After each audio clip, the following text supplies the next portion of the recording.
Pedro Dani Vázquez, Melanio, Walter y Wilson Saga, los maravillosos de Cabana, con Flor Margarita, para todo el Perú. Desde muy niña, huérfana me quedé,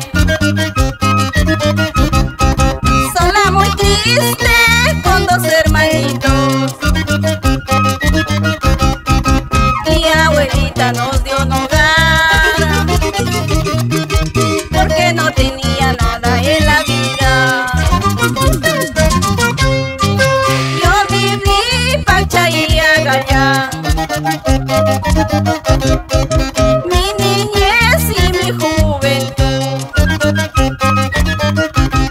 trabajando, pensando mejor en la vida. Me fui a Lima, hasta otro país.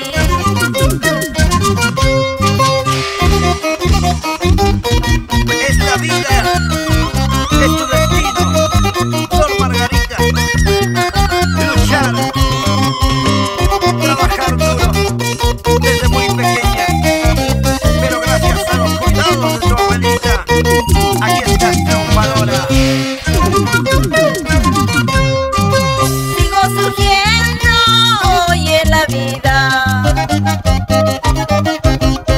después de lugares que he recorrido. Ahora tengo una familia, agradezco a Dios por darme la felicidad. A todos mis amigos yo les digo que nunca, nunca se queden atrás.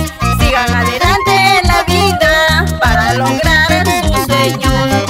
A todos mis amigos yo les digo que nunca, nunca se queden atrás. Sigan adelante en la vida para lograr sus sueños. Esta canción te dedico con mucho cariño, con mucho amor, a mi esposo Francisco Fernández y a mis dos amores, José Luis y Fran, toda la vida.